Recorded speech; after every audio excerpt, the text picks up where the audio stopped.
जितने बड़े अमाउंट का हो सके उतना बड़ा लोन लो और जितना लंबा टाइम हो सके उतना बड़ा होम लोन लो। आप सोच रहे होगे यार मैंने ये क्या चीज़ बोल दी कि जितना बड़ा हो सके होम लोन लो, जितना टाइम का हो सके उतना बड़ा होम लोन लो, हमें पता है इंटरेस्ट कितना पे करना पड़ेगा। लेकिन आज की वीडियो के बाद ना आपको इस चीज़ के ऊपर का लॉजिक पता चलेगा कि मैंने ऐसा क्यों बोला और ऐसा करने से आपको कितना ज़्यादा फ़ायदा होगा। सोचो अगर आप घर लेते हो, लोन भी लेते हो क्योंकि हम होम लोन पर हमेशा अपने जो है अपना घर जो है वो लेते हैं और साथ में हम ईएमआई भी भरते हैं। तो अगर एक ऐसा सिस्टम मिल जाए, एक ऐसी चीज़ मिल जाए जिससे आपकी ईएमआई आप खुद ना भर के कोई और भरे तो और साथ ही साथ पूरी ड्यूरेशन के लिए ये सारी ईएमआई का ज़िम्मा जो है वो वही सँभालेगा। आपकी मतलब मान लो 20 साल या 25 साल का आपने होम लोन लिया, 20 साल 25 साल बाद आपका होम लोन भी पूरा खत्म हो गया, एक भी किस्त आपकी मिस नहीं होगी। ऊपर से आपको प्रॉपर्टी भी अपनी होगी और साथ ही साथ जो आपकी ईएमआई भर रहा था ना, पूरा होम लोन खत्म होने के बाद भी आपको वो कुछ पैसा जो है वो देके जाएगा। तो कैसा लगेगा आपको? और आज की वीडियो में मैं आप लोगों को इसी चीज़ के ऊपर बताऊँगा कि कैसे आप जितना ज़्यादा लंबा हो सके होम लोन, प्रॉपर्टी लोन, किसी भी टाइप का लोन जो है वो लो। किसी भी टाइप का नहीं मतलब होम लोन लो या फिर कार लोन लो और जितना ज़्यादा लंबे टाइम के लिए हो सके ना, उतने ज़्यादा लंबे टाइम के लिए लो। अब सुनने में हो सकता है कि आपको ये एक स्कैम लगे, बट ये एक स्कैम नहीं है, ये एक फाइनेंशियल स्ट्रैटेजी है और आज की वीडियो में हम नंबर्स के साथ इस पूरी स्ट्रैटेजी को समझेंगे। तो मैं अब आप लोगों को स्क्रीन पर लेके जाऊँगा और सारी चीज़ें आप लोगों को पूरा एग्ज़ाम्पल जो है वो पूरा डिटेल में दिखाऊँगा। बट उससे पहले मैं आप लोगों को कुछ बेसिक चीज़ें जो है वो समझा देता हूँ, एक एग्ज़ाम्पल जो है वो सेट कर देता हूँ कि कैसे हम यहाँ पर कैलकुलेशंस को लेकर चलेंगे और उसके बाद किस टाइप से हमारे को रिजल्ट जो है वो वहाँ पर मिलेंगे। अब सपोज़ करते हैं कि आपने एक प्रॉपर्टी लेनी है और आपने उसके लिए धीरे-धीरे करके 1 करोड़ रुपए जो है वो जमा कर लिए। अब 1 करोड़ जब जमा करे और अब आपने प्रॉपर्टी लेनी है 1 करोड़ के आस-पास की, तो अब आपके पास 2 ऑप्शन है। एक तो ये है कि आपने उसको पैसा दिया, प्रॉपर्टी अपनी हो गई, टेंशन फ्री और काम खत्म। दूसरा ऑप्शन क्या होगा कि आपने जो इकट्ठा किया था, उसमें से कुछ पैसा उसमें डाउन पेमेंट करी, मान लो 10-15% की डाउन पेमेंट कर दी और बाकी पैसा जो है वो इन्वेस्ट कर दिया। लेकिन घर जो है आपने होम लोन के ऊपर ले लिया। अब आपने 1 करोड़ का घर लेना था, 10 लाख रुपए आपने उसमें डाउन पेमेंट कर दी और बाकी जो है आपने लगभग-लगभग 8% के हिसाब से आपको होम लोन जो है वो मिल गया। तो घर आपका हो गया और अब जो बचे हुए 90 लाख है ना, उसको आपने इन्वेस्ट कर दिया। वो बताऊँगा कहाँ पे और कैसे इन्वेस्ट करना है।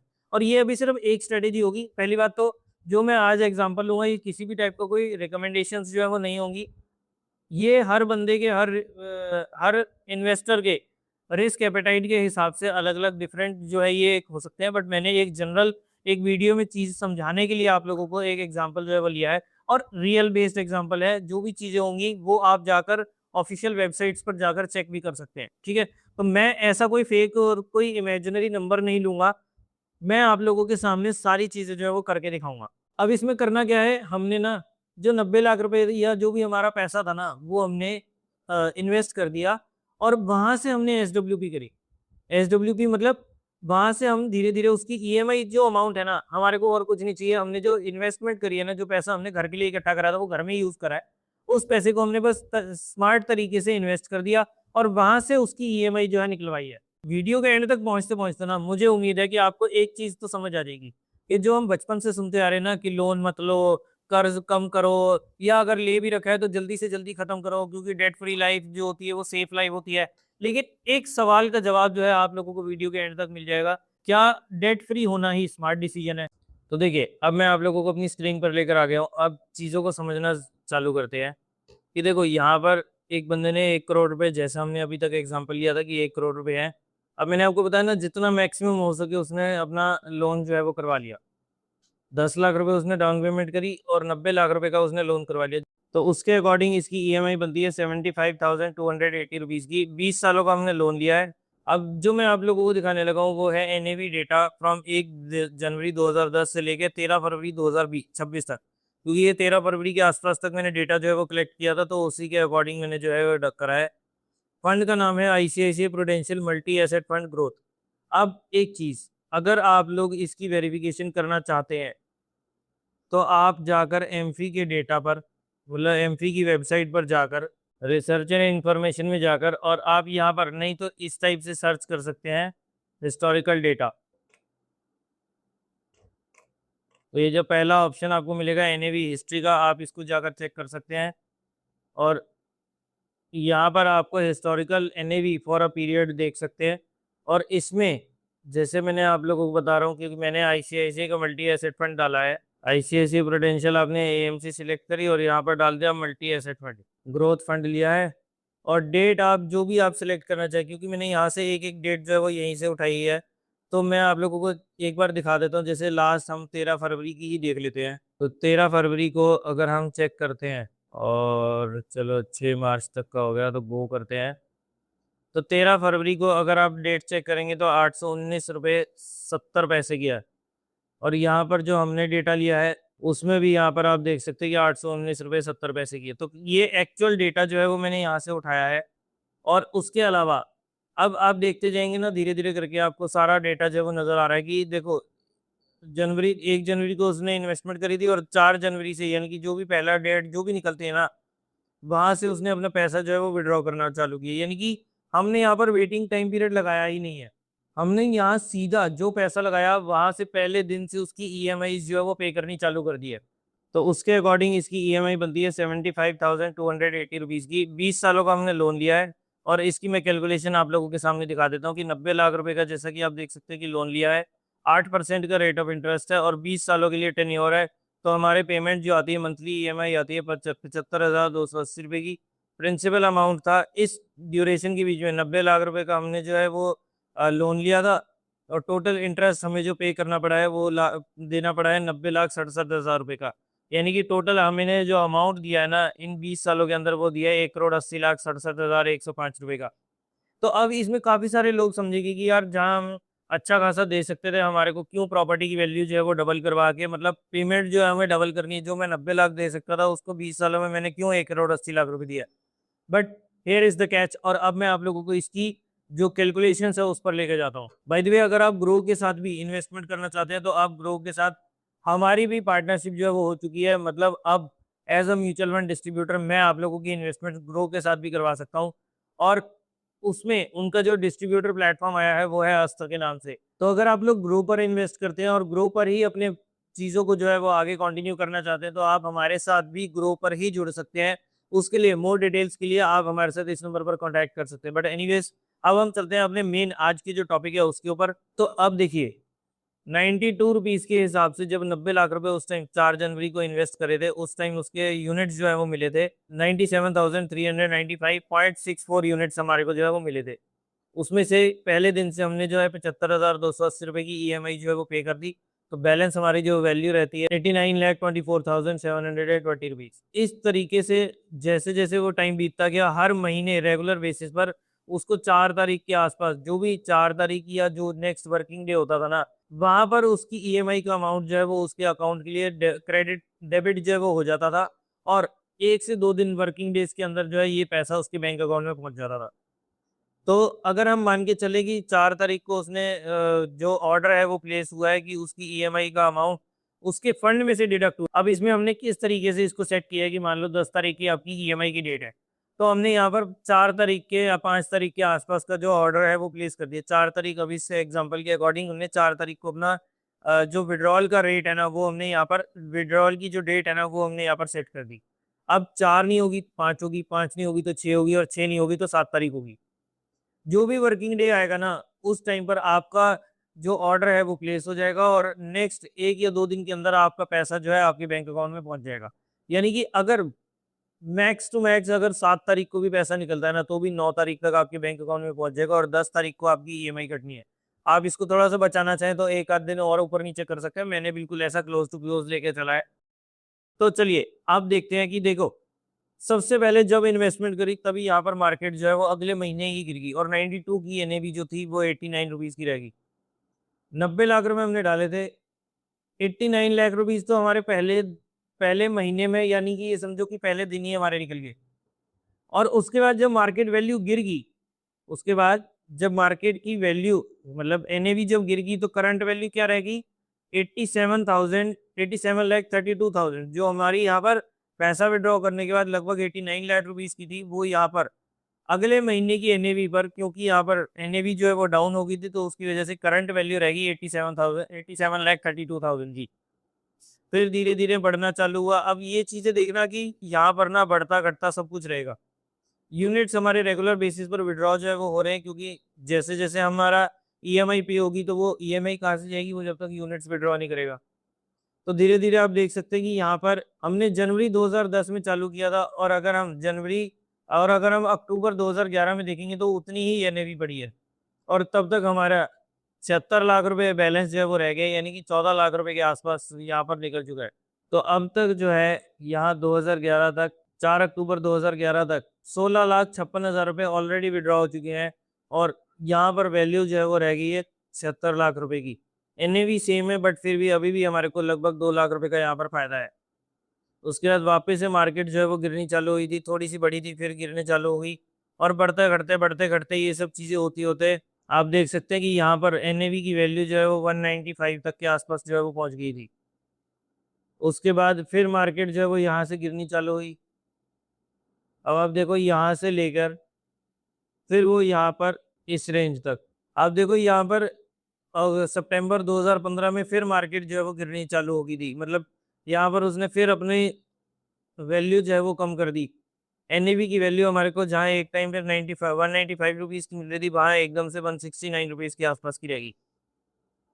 और उसके बाद भी यहाँ से देखो विड्रॉल होता रहा, रेगुलर बेसिस पर हमारा विड्रॉल होता रहा, बढ़ते-घटते यहाँ पर फिर से यहाँ पर पूरी जो है देखिए 258 से सीधा अगले महीने ही 217 रुपए के आसपास की आ गई एनएवी।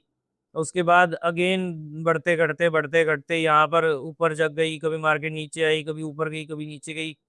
717 से 698, 712 से 689, इस टाइप से ऊपर नीचे होते-होते यहाँ पर 13 फरवरी, वैसे तो 4 फरवरी को जो है लास्ट एनएवी हमारी, लास्ट जो हमारी इंस्टॉलमेंट निकली है वो है 4 फरवरी 2026 को।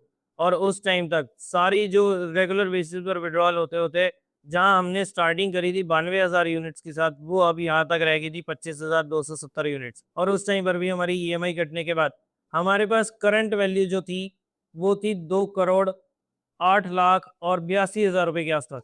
तो अगर हमने यहाँ पर कैलकुलेशन देखें, तो इतने सालों में लगभग 15 साल हो गए, 16 साल हो गए, तो उस टाइम तक लगभग हमने 1 करोड़ 46 लाख रुपए का विड्रॉल यानी कि ईएमआई जो है रेगुलर बेसिस पर पे कर दी। और उसके बाद भी हमारे पास अभी फिलहाल करंट वैल्यू जो है वो करीब 2 करोड़ रुपए से ऊपर की वैल्यू जो है वो पड़ी है। अब ये सारा एक एक्चुअल डेटा है, ये पहली बात तो किसी भी टाइप की कोई रिकमेंडेशन नहीं है, ये सिर्फ इसलिए था कि वहाँ पर उस टाइम ये फंड जो है वो एक्टिव था। और ये सिर्फ आप लोगों को समझाने के लिए कि अगर आप अपने पैसे को स्मार्ट तरीके से मैनेज करेंगे ना, तो कैसे आप यहाँ पर मैक्सिमम रिटर्न जो है वो बनाकर लेके जा सकते हैं। देखो अगर आप ध्यान से देखो तो 90 लाख रुपए हमने लगाए थे, और ये हमने स्टार्ट करा था रो नंबर सीरियल नंबर 5 से। तो अगर आप यहाँ पर देखो कि 60 नंबर तक पहुंचने के बाद यानी कि 55 इंस्टॉलमेंट कटने के बाद भी 90 लाख की वैल्यू जो हमने लगाई थी वो ऑलमोस्ट 10 लाख, वो अभी भी 1 करोड़ रुपए के आसपास की जो है वो पड़ी थी। यानी कि 5 साल हमने पैसा निकाल भी लिया, तब भी हमारे पास पैसा जो है वो उससे ज़्यादा ही पड़ा था। और उसके बाद अगले 5 साल पर पहुंचते हैं, तो अब हम पहुंच जाते हैं लगभग 2020 के अराउंड। तो 2020 में जब हमने शुरू करा था, तो उसके बिल्कुल यहाँ 6 जनवरी को उस टाइम उसकी एनएवी की वैल्यू थी 276 रुपए की। और यहाँ पर अभी भी हमने इतना पैसा निकाल दिया और 1 करोड़ रुपए अभी भी हमारे पास पड़ा है। अब आज fast forward jump to next 5 years, तो जनवरी 2025 की बात करें तो उस टाइम पर एनएवी चल रही थी ऑलमोस्ट 698 रुपए की। वहाँ पर भी हमने अभी तक इतनी सारे पैसा जो है वो निकालने के बाद अभी हमारी करंट वैल्यू जो थी, देखो आप धीरे-धीरे देखोगे तो यूनिट जो है वो कम होती जा रही है, बट एनएवी बढ़ रही है, इसलिए हमारी टोटल वैल्यू या बैलेंस वैल्यू जो है वो यहाँ पर भी 6 जनवरी 2025 को जब हमारे अगले 5 साल हो गए थे, तो उस टाइम पर हमारी इंस्टॉलमेंट जो है, कटने के बाद भी हमारे पास जो बैलेंस वैल्यू थी, वो थी 1 करोड़ 85 लाख रुपए के अराउंड। और उसके बाद 1 साल और बीतने के बाद यहाँ पर आप देख सकते हैं कि 2 करोड़ रुपए से ज़्यादा की वैल्यू जो है, अभी भी हमारे पास पड़ी है। और अभी भी अगर आप ध्यान से देखेंगे तो अभी 15 साल का या 16 साल का जो है वो ईएमआई पे हुई है, अभी 4 साल की और पड़ी है। 4 साल की पे बचने के बाद भी हमारे पास यहाँ पर ऑलरेडी 2 करोड़ से ज़्यादा की वैल्यू जो है वो पड़ी है। और जबकि अगर आप यहाँ पर ध्यान से देखेंगे ना, जो 4 फरवरी पर जिस रेट पर हमने निकाली थी ना, उससे अभी भी कमी चल रही है, लेकिन फिर भी हमारे पास 2 करोड़ 7 लाख रुपए के आसपास की वैल्यू जो है अभी भी पड़ी है। हमने यहाँ पर ऑलमोस्ट 1 डेढ़ करोड़ रुपए के आसपास की ईएमआई जो है वो पे कर दिया, और उसके बाद भी हमारे पास इतना पैसा जो है वो पड़ा है। 1.5 करोड़ की ईएमआई देने के बाद वो भी बिल्कुल टेंशन फ्री, आपने एक बार लगाया, डेट डिसाइड कर दी, जिस डेट पर ईएमआई जाती है उसी डेट से कुछ दिन पहले आपने, मतलब 2-3 दिन पहले आपके बैंक अकाउंट के अंदर वो ईएमआई का अमाउंट जो है वो आपके पास आ गया। अब आपने क्या करा, बस ऑटोमेटिकली वो अपने वहां से कट जाएगा, आपको टेंशन लेने की तो कोई जरूरत ही नहीं है, और बस आपने छोड़ दिया। अब बार बार आपको वही चीज को बार बार नहीं देखना। अब देखो ये एक स्ट्रेटेजी है, अभी इसमें हम और भी ज्यादा इसको कॉम्प्लेक्स बना के या और भी ज्यादा इसको एडवांस तरीके से लेके जाएंगे ना, तो इसको हम 2 bucket strategy, 3 bucket strategy, 5 bucket strategy के साथ हम इसमें और ज्यादा वेल्थ जो को क्रिएट कर सकते हैं। बट मल्टी एसेट फंड को ना एक सेफेस्ट, आप इस टाइप से समझो कि म्यूचुअल फंड की एक ऐसी कैटेगरी है जो बिल्कुल सेफ वाली, मतलब उसमें जाती है, बिल्कुल सेफ तो नहीं कह सकते, बट ये है कि हाँ बहुत कम रिस्क जो है वो मल्टी एसेट फंड्स के अंदर लिया जाता है। और इतना कम रिस्क लेने के बाद तब भी आपका पैसा जो है सारी 1.5 करोड़ की ईएमआई पे करने के बाद भी अभी भी आप लोगों के पास अगर 2 करोड़ रुपए पड़े हैं, अब देखो 20 साल बाद मैं कहता हूँ चलो ये हो सकता है कि 2.5 करोड़ के आसपास हो गए हो, और मेरे से मेरे चलो 2 करोड़ भी रह जाते हैं, इतनी वैल्यू ही रहती है अगले 5 साल बाद भी। आपकी सारी ईएमआई पे होगी, ऑलमोस्ट ऑलमोस्ट आपके जो है यहाँ पर, अगर हम ईएमआई को देखेंगे तो 1 करोड़ 80 लाख रुपए हमने पे करना था, उसमें से 1.5 करोड़ के आसपास अभी तक हम पे कर चुके हैं, तो अगले 5 साल के अंदर हमने वो पूरा का पूरा 1 करोड़ 80 लाख रुपए जो है वो दे दिया। आपका प्रॉपर्टी भी आपकी अपनी होगी, ईएमआई भी सारी दे दी गई, लोन भी पूरा उतर गया, और उसके बाद भी आप लोगों के पास अगर सिर्फ 2 करोड़ का कॉर्पस जो है वो भी बच जाता है, तो भी इससे मतलब इससे अच्छी चीज और क्या हो सकती है। एक तो टेंशन फ्री, जो हमारे को बचपन से सिखाया गया कि टेंशन नहीं लेनी चाहिए, मतलब लोन नहीं लेना चाहिए, तो लोन आपने लिया, पहला आपने उनको अगेंस्ट करा। दूसरी चीज बोलते हैं कि भाई आप अपनी, अगर आपने लोन ले रखा है तो उसको जल्दी से जल्दी, तो आपने कहा नहीं, आपने हमारी वाली जो है वो स्ट्रेटेजी यूज करी कि आपने कहा नहीं भाई मैं तो बहुत लंबा लेके जाऊंगा, जितना लंबा हो सकता है उतना लंबा लेके जाऊंगा, तब भी आप देखो कि कितना प्रॉफिट जो है वो आपने किया। तो क्या जो अब हम ऐसा समझ सकते हैं कि जो पहले के लोग बोल रहे थे, या तो वो कुछ अधूरी नॉलेज के साथ, या उनके पास इतनी एडवांस, मतलब ये समझ लो कि फॉर्मुलेज नहीं थे, या उनको इतनी चीजें इन डेप्थ जो है उसको कैसे पैसे को स्मार्ट तरीके से यूज करना है उसके बारे में शायद नॉलेज नहीं थी। बट एनीवेज, अगर आज आप होम लोन के लिए जा रहे हैं, ये प्रेफरेंस तब रखना कि होम लोन ले रहे हो, कार लोन जो है वो ये समझ लो 5 से 7 साल का होता है, तो ये चीज तब प्रेफरेंस दी जाती है जब आपके पास सबसे पहली बात होम लोन के लिए पैसा इकट्ठा आपने कर रखा हो। दूसरी चीज, सबसे पहली बात कि आपने घर खरीदने के लिए पैसा जो है वो इकट्ठा कर रखा हो। दूसरी चीज कि आप पैसे को स्मार्ट तरीके से, कुछ पैसा जो मिनिमम डाउन पेमेंट होती है वो लेकर, और बाकी का सारा पैसा जो है आप यहाँ पर इस तरीके से जो है इन्वेस्ट कर सकते हैं। तो अब मैंने आप लोगों को 1-2 साल का डेटा तो दिखाया नहीं, मैंने आपको 15 साल से ज्यादा का टाइम पीरियड जो है वो दिखाया है, 15 साल से ज्यादा का डेटा जो है वो दिखाया है, और सारा का सारा ऑफिशियल डेटा है। आप चाहो तो जब चाहो जोन सी डेट पर चाहो, जो यहाँ पर आप लोगों को टेबल के अंदर मेंशन नजर आ रही है ना, उस डेट पर जाओ, और उस डेट की जाकर हिस्टोरिकल एनएबी जो है वो सिलेक्ट कर लो। कैसे करनी है वो मैंने आप लोगों को बता दी है। फंड कौन सा लिया है तो वो एक बार आप और दोबारा देख लें कि यहाँ पर हमने फंड लिया है आईसीआईसी प्रूडेंशियल का multi asset fund growth. EMI amount बनता है हमारा 75,280 रुपीज का, 10 लाख की डाउन पेमेंट करी और 90 लाख रुपए का जो मैक्सिमम उसको मिलता था ना, उसने वो है वो लोन जो है वो ले लिया। अब ईएमआई हमने यहाँ पर 8% के हिसाब से करी थी, क्योंकि अभी भी अगर हम होम लोन की बात करेंगे तो वो लगभग 7.5 से 7.10 से लेके 7.5% के आसपास का होम लोन जो है वो हमारे को मिल जाता। मैंने तो फिर भी बस के सिनेरियो में सिविल खराब भी हो तो भी 8% के आसपास का लेके चला हूँ। कैसी लगी आपको ये इंटरेस्टिंग चीज मुझे नीचे कमेंट सेक्शन में जरूर बताना। और एक चीज और कि ये सिर्फ एक एग्जाम्पल के लिए फंड जो है वो लिया गया है, कोई भी ये किसी भी टाइप का कोई रूल नहीं था। और अगर आप देखोगे ना तो ये सबसे टॉप परफॉर्मिंग फंड भी नहीं था। मतलब ये है कि अगर हम बाकी अगर म्यूचुअल फंड्स के कंपैरेटिवली अगर हम इस फंड को देखेंगे ना, तो मैंने जानबूझकर एक बिल्कुल सेफ कैटेगरी का फंड लिया है जो उस टाइम पर काम कर रहा था। मैं चाहता तो स्मॉल कैप या मिड कैप में भी लगा सकता था, बट वहां पर रिस्क बहुत ज्यादा हो जाता है, और खास करके रिस्क प्रोफाइलिंग के अकॉर्डिंग जब आपको अपना होम लोन देना है ना, तो उस चीज के चक्कर में मैं ज्यादा रिस्क नहीं लेता। तो इसलिए मैंने बहुत ज्यादा सेफेस्ट कैटेगरी के अंदर जो है मैं लेके गया हूँ, जो बिल्कुल ये समझ लो मल्टी एसेट के ऊपर तो ये लोगों की उम्मीद होती है कि 10 से 11% से ज्यादा तो शायद यहाँ पर मिले ही ना। उस चीज के अंदर भी आपकी पूरी 1.5 करोड़ की ईएमआई निकालने के बाद भी ना, आपके पास अभी फिलहाल 16 साल का जो हमने लोन पे किया है, पे ऑफ किया है, उसके अंदर हमारे पास लगभग लगभग 2 करोड़ रुपए से ऊपर की वैल्यू का जो जो पोर्टफोलियो है ना वो भी हमारा बड़ा है। तो जो हमने बिल्डिंग ली थी वो तो एक एसेट हो ही गया, उसकी जो करंट वैल्यू जो चल रही है वो तो अलग चल रही है। जो हमने लोन देना था वो भी दे दिया, और उसके बाद भी आपके पास 2 करोड़ रुपए पड़े हैं, तो आप बताओ कि क्या लोन लेना सही है, स्मार्ट डिसीजन है या नहीं? तो इस टाइप से अगर आप अपने पैसे को स्मार्ट तरीके से थोड़ा-सा भी मैनेज करेंगे ना, तो आप इतनी ज़्यादा वेल्थ जो है वो बना सकते हैं। अब आपके सामने पूरा का पूरा एग्ज़ाम्पल जो है मैंने आप लोगों के साथ सेट करके दे दिया है। हालाँकि ये कोई रिकमेंडेशन नहीं थी, बट आप इसे एक सिर्फ़ एग्ज़ाम्पल के तरीके से यूज़ कर सकते हो, और ये भी मैंने इसलिए यूज़ किया क्योंकि ये 15 साल पहले से ये फंड जो है वो चल रहा था। रनिंग था, उसकी करंट वैल्यू अब आप लोगों के सामने थी कि इतनी वैल्यू आपने मतलब 90 लाख का जब आपने इन्वेस्टमेंट करी, और उसके बाद आज भी आपके पास इतनी वैल्यू पड़ी है ईएमआई सारी निकालने के बाद। अब इसमें आपको क्या टेंशन हुई? आपने जो पैसा आपके पास पड़ा था, जो आप वन टाइम पेमेंट करके अपनी प्रॉपर्टी जो है वो ले रहे थे, अब उससे क्या हुआ, वो एक तो कैपिटल भी यूज़ में आई, प्रॉपर्टी भी उधर से आपकी होगी, प्रॉपर्टी की जो वैल्यू बढ़ी वो अलग बढ़ी, और यहाँ से आपकी सारी ईएमआई निकालने के बाद जो आपकी टेंशन फ्री, अब आपने मान लो 10 तारीख की अगर आपकी ईएमआई कट रही है, तो 5 तारीख की यहाँ से एसडब्ल्यूपी लगा लो, और इस तरीके से आपकी ईएमआई की टेंशन खत्म। और ये तो अभी सिर्फ एक स्ट्रैटेजी है।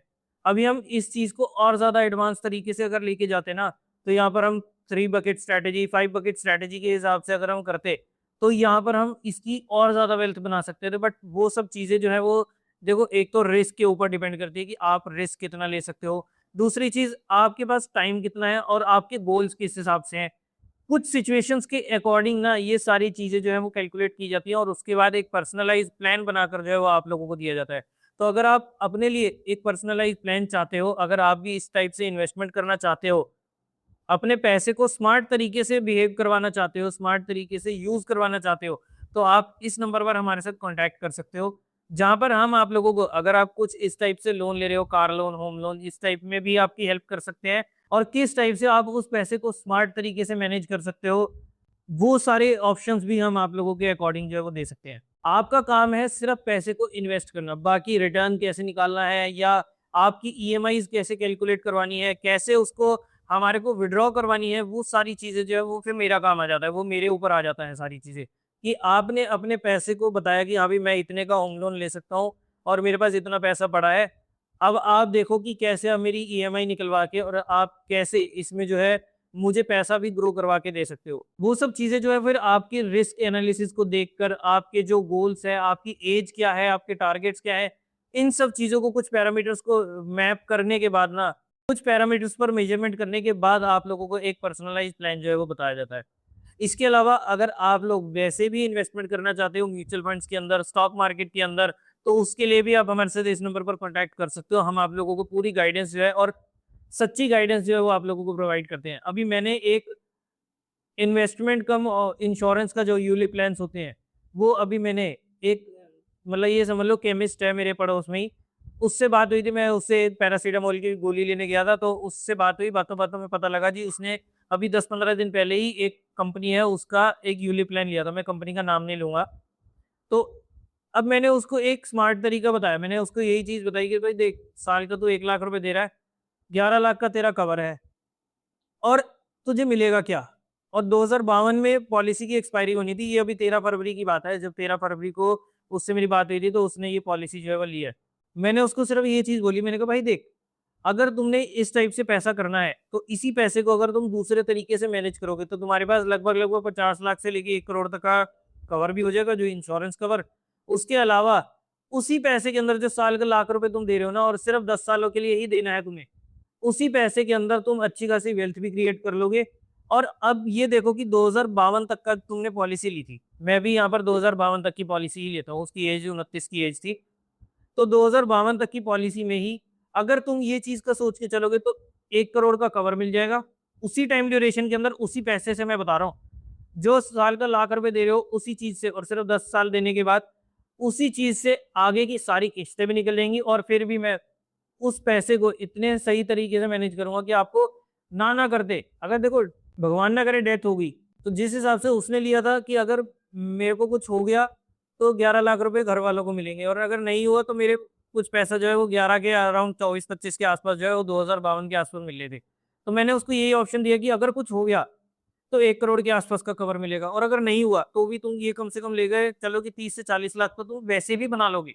तो फिर उसको ये चीज़ का बात जो है वो समझ आई थी, और उसने क्या करा, फटाफट 13 फरवरी को उसके बॉन्ड वगैरह जो भी आए थे, मतलब पॉलिसी उसने ये समझ लो 4-5 तारीख के आसपास ली थी या 13 तारीख के आसपास उसके पास बॉन्ड आए और उसने क्या करा 21 तारीख को हमारे नियर बाई ही उसका ऑफिस है उस कंपनी का जहाँ की उसने पॉलिसी ली थी, वहाँ जाकर उसने कैंसल करवाया और जो एजेंट जिसने पहले दिलवाई थी, पहले वो फ़ोन नहीं उठा रहा था। जब उसने बंदे से बात करी ना, केमिस्ट ने बात करी उससे कि भाई मुझे पॉलिसी कैंसल करवानी है, तो वो उसने फ़ोन ही नहीं उठा रहा और मैसेज भी रिप्लाई कर रहा था कि आपको कोई भड़का रहा है और ये सब चीज़ें।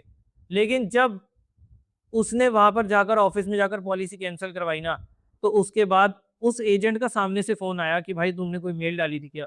तो ये सारी सिचुएशंस है। देखो मुझे ये है कि आपका जितना ज़्यादा फ़ायदा होगा ना, मेरा फ़ायदा अपने आप हो जाएगा। अगर मैं आपका फ़ायदा नहीं पहुँचा सकता ना, तो मेरा फ़ायदा तो होने ही नहीं वाला। क्या होगा? 1-2 बार डील कर लोगे, तीसरी बार आपको पता है कि भई ये बंदा सही तरीके से जेन्युइन एडवाइस जो है हमें नहीं दे रहा, तो फिर आप किसी और को ट्राई करोगे।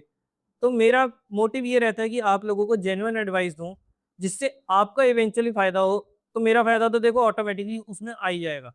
तो इस तरीके से मैं अपने क्लाइंट्स को या आप लोगों के साथ जो है वो डील करता हूँ। अगर आप लोग भी हमारी सर्विसेज़ को ट्राई करना चाहते हैं, अच्छा और कुछ नहीं तो एक फ्री म्यूचुअल फंड रिव्यू जो है वो भी आप ले सकते हो। उसके लिए भी आप नीचे गूगल फॉर्म है वो भर सकते हो, नहीं तो आप डायरेक्टली हमारे साथ व्हाट्सएप पर कॉन्टैक्ट करके और उसमें आप एक फ्री हेल्थ रिव्यू के लिए बोल सकते हो और हम आपको पूरी डिटेल्स जो है वो सेंड कर देंगे। उसके बाद हम आपकी डिटेल्स के ऊपर जो आप हमें पूरा म्यूचुअल फंड का पोर्टफोलियो सेंड करेंगे, हम आपको एक फ्री पीडीएफ बनाकर जो है वो भेजेंगे। तो ये सारी चीज़ें जो हैं आप लोगों को हमारे पास फैसिलिटीज़ जो है वो मिल जाएँगी। आई होप आपको आज की वीडियो पसंद आई होगी। अगर आपको आज की वीडियो पसंद आई तो इसे लाइक करना और ज़्यादा से ज़्यादा शेयर करना। चलो लाइक करो या ना करो, अच्छी लगे या ना लगे, लेकिन ज़्यादा से ज़्यादा लोगों के साथ शेयर करना क्योंकि होम लोन की ज़रूरत, कार लोन की ज़रूरत हर बंदे को पड़ती रहती है। मैं पर्सनल लोन और उस उल्टे-पुल्टे लोनों के लिए नहीं जा रहा, मैं सिर्फ़ कार लोन और होम लोन की बात कर रहा हूँ, जहाँ पर इंटरेस्ट रेट हमारे को बहुत सस्ता मिल जाता है। तो अगर आप लोग उस तरीके से डील करना चाहते हैं तो इस वीडियो को या कोई भी आपकी जानकारी में कोई ऐसा लोन लेने की सोच रहा है ना, तो आप इस वीडियो को ज़रूर शेयर करें ताकि वो भी एक स्मार्ट डिसीजन जो है वो ले सके और स्मार्ट तरीके से अपने पैसे को मैनेज कर सके। और बाकी चैनल को सब्सक्राइब नहीं करा तो जल्दी से नीचे दिए बटन पर क्लिक करें। आज ही इस चैनल को सब्सक्राइब करें और साथ में बने बेल आइकन को भी ज़रूर प्रेस करें। तो चलिए दोस्तों आज की वीडियो में इतना ही। मैं तुषार राजा आपसे लेता हूँ इजाज़त। बाय बाय, टेक केयर, मिलते हैं नेक्स्ट वीडियो में। तब तक के लिए जुड़े रहें इन्वेस्टर ट्रेड के साथ क्योंकि हम हैं आपके सपनों के फाइनेंशियल गाइड।